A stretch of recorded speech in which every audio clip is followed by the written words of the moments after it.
WeTheGamerz Unarmed Projects. Okay. Hey, welcome to the WTG podcast, also known as We the Gamers. This podcast will go up on Unarmed Projects YouTube channel, which is also my YouTube channel, along with We the Gamers YouTube channel. So we're gonna go let our guests introduce themselves. Hey, my name is Vince Caso. I play Blades on the show The Guild. All right, Matt. What's up? My name is Matt. Some of you might know me as Hero from StarCraft 2, creator of Dragon Quest RPG. Other than that, really don't do anything. All right, sweet. All right, so we're gonna be talking about the guild and other stuff that Vince has projects with, and you can follow him on Twitter at Vince Caso, and then you can follow me on Twitter at Tyler Winku, and then follow Unarmed Projects at Twitter, and then follow We the Gamers at Twitter as well. So before we get into the guild and stuff, you recently gone to a bunch of conventions and stuff, and I was wondering, like, what's the atmosphere there when you go there, like your fans and stuff? Yeah. You know, it's so variable between conventions. You have the ones like Comic-Con, which are a massive cluster screw of people and booths, and it's just 24-hour sardine can, basically. A lot of fun, a lot of great companies represent there, but it's definitely a large commercial thing. And then you have cons like Dragon Con, Yeah. which are fan-run. They're very fan-oriented. They're not commercial or corporate. And it's much more of a relaxed environment, much more of a party con as well. Nice, yeah. Than Comic-Con is. And, you know, they're both good in their own right. One of my personal favorite cons, actually, is BlizzCon. Because I grew up with Blizzard titles. I played StarCraft when it came out, and I still play StarCraft, the first one, to this day. Oh, yeah? So those cons are always a lot of fun for me, to be able to watch some tournaments, to be able to go and play the alphas and betas of the new games. But really, no two cons are going to be exactly the same. Yeah, because I recently went to Kamikaze and met you guys there, and the atmosphere there was a lot smaller than, like, per se, like, E3 conventions and a Comic-Con. Sure. Yeah, and then, like, so, cause you know how, like, the guild is made by Felicia Day and stuff, and then, like, they were saying that they're fans of the guild, and then when they go up to you, like, have you ever met someone who's like, oh, what do you do? You know, kind of thing? Well, excuse me, getting over a cold. Oh, good. You know, people who come to our booth, they will typically know who we are, even if they've only seen Felicia's work. Yeah. They will be vaguely familiar with us, having at least seen some advert for the guild, having heard about it from a friend or something. So they may not really know us, but they will be familiar with the show, and we usually can get them to watch it because it's awesome. Yeah, no doubt. I've been watching it since when it first started. Alright, so, like, this leads me to the next topic of the guild cast and crew environment. What's it like when you're filming? Like, since most of the time you guys film is, like, during the summer, so it's hot as hell, you know? Oh, yeah. Well, we were exposed to all new, unprecedented levels of heat this year. We did not know that the Earth could become this hot with filming, actually, but we were swiftly taught a lesson. We shot a lot of stuff outdoors. In Pasadena is actually where Codex's the office is, the gaming headquarters. Yeah. And so it's it's a bit more inland, and it's during the summer, and it was just pounding hot. Really, I think the guy who had it worst is Vork, and I cannot tell you why yet. But you will see pretty shortly in I think a few episodes from now, exactly what he had to go through, and it was just absolute murder. Oh, yeah. So did you have, like, people, like, makeup artists running around, or, like, people, like, keeping you hydrated the whole time, you know?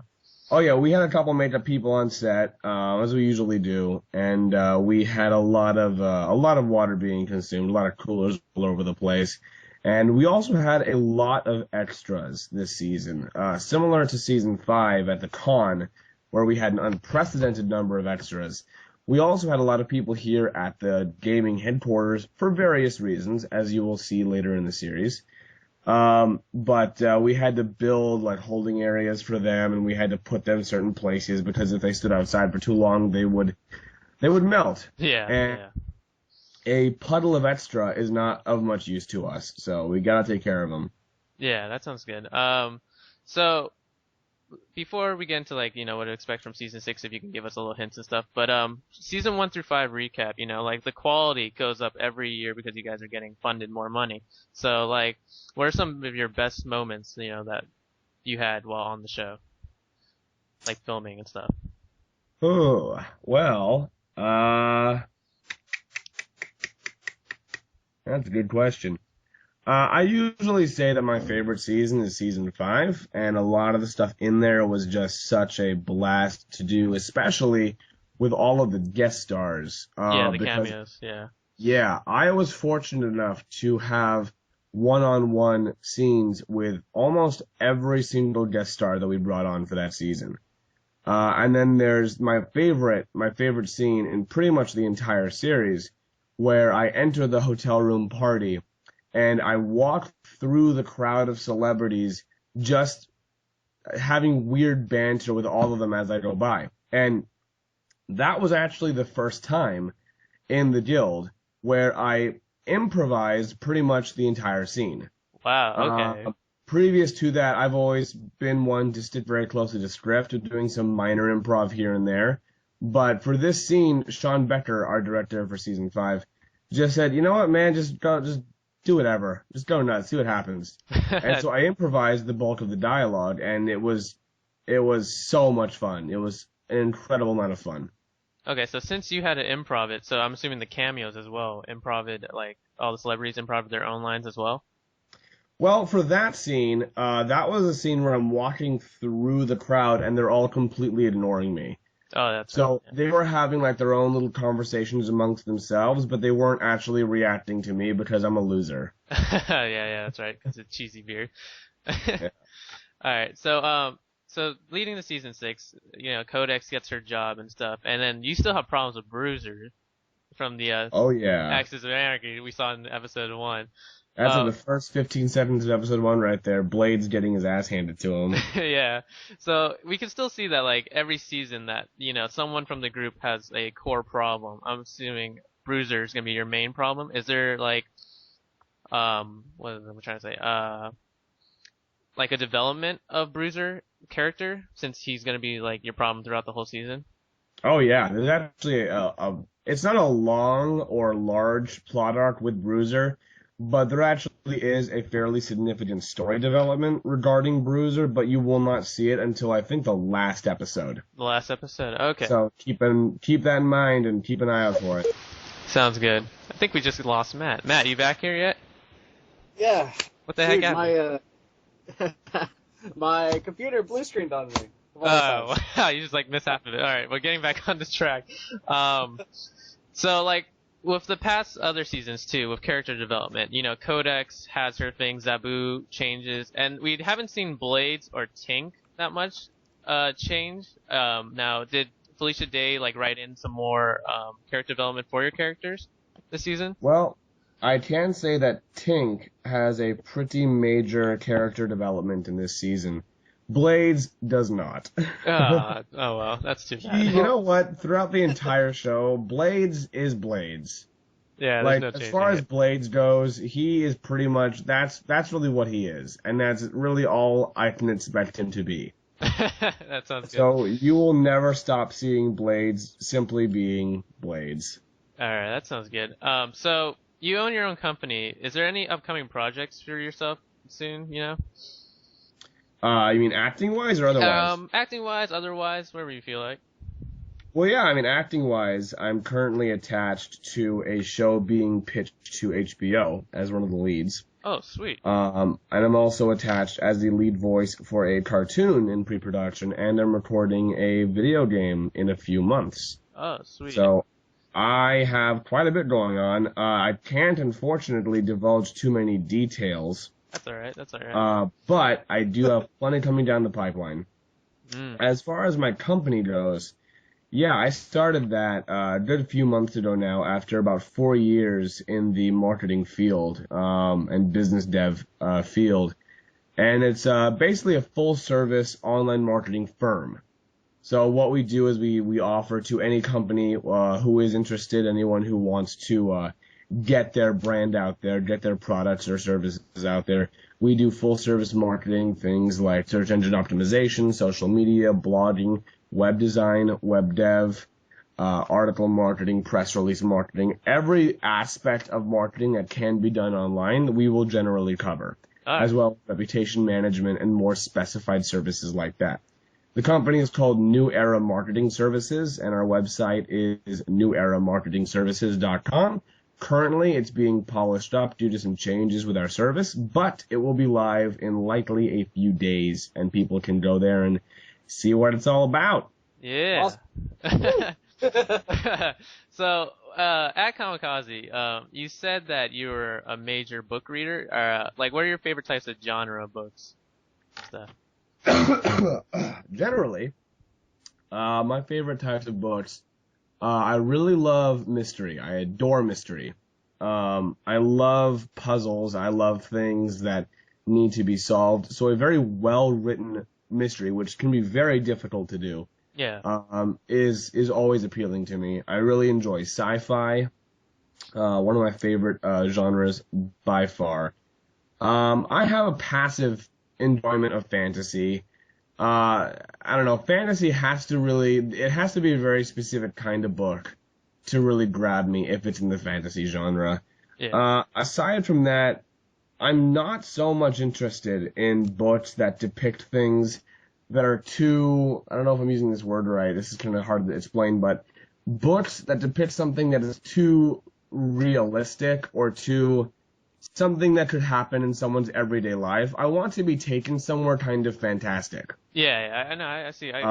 So for me, yeah, generally it's sci-fi and mystery are two of my all-time faves. All right, that sounds good. So, since it's the big fall, games are coming out. What are some games you're playing right now, and games that you're looking forward to, to getting your hands on?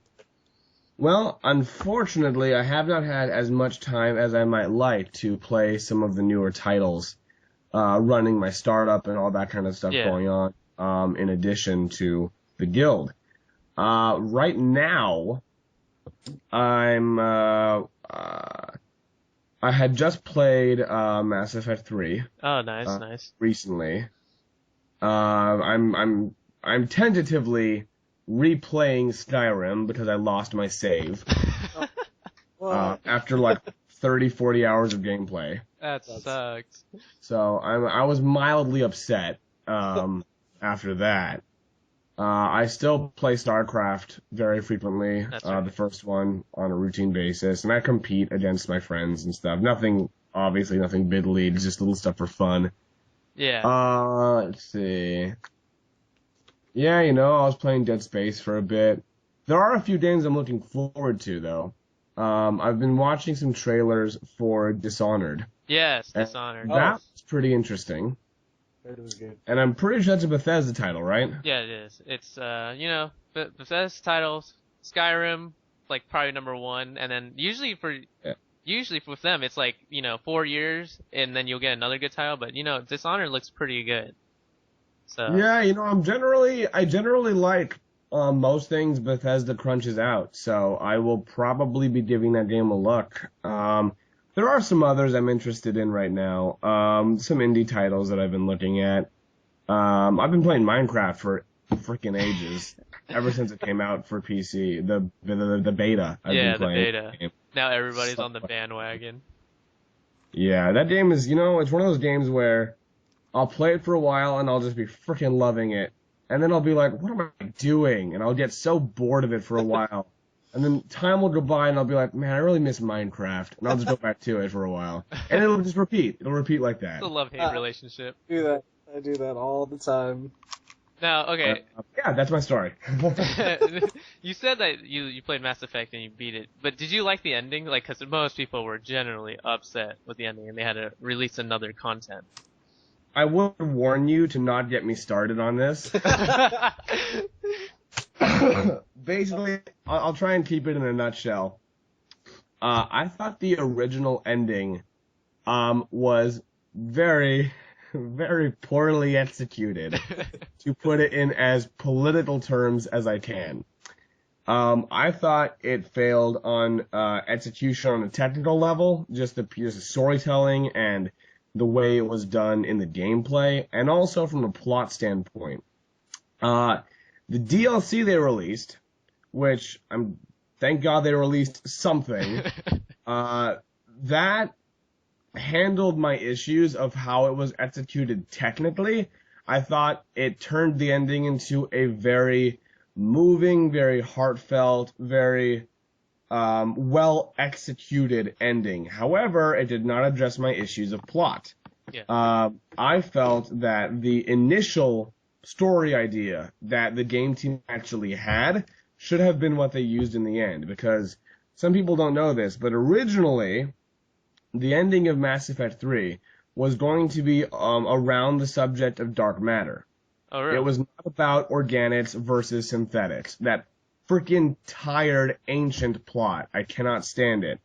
It was about dark matter. It was about the use of Mass Effect fields creating too much dark matter, too much dark energy, which was accelerating the entropy of the galaxy, which would result in the extermination of all life and the prevention of future life from being able to occur. Yeah. So, it turned into the Reapers actually, in all seriousness and in no convoluted way, are not bad guys. They are extinguishing life so that the galaxy has chance to get its shit back together for the new life to come through. And if they don't, the current life existing in the current spacefaring civilization will overuse Mass Effect technology and thus destroy the galaxy. So it turns the Reapers into these sort of anti-heroes. Yeah, exactly. Which I really liked. The way they did it in the game was like, well, the Reapers have to destroy humanity because if they don't, humanity will create robots that destroy them. So you're using robots to destroy us. Okay, you know what? I'm just going to sit down. This is just the most bizarre circular logic. I could not stand it. Also, I do have to say, I don't know if you guys are familiar with the whole indoctrination theory that was really popular for a long time across the various the BioWare forums and whatnot.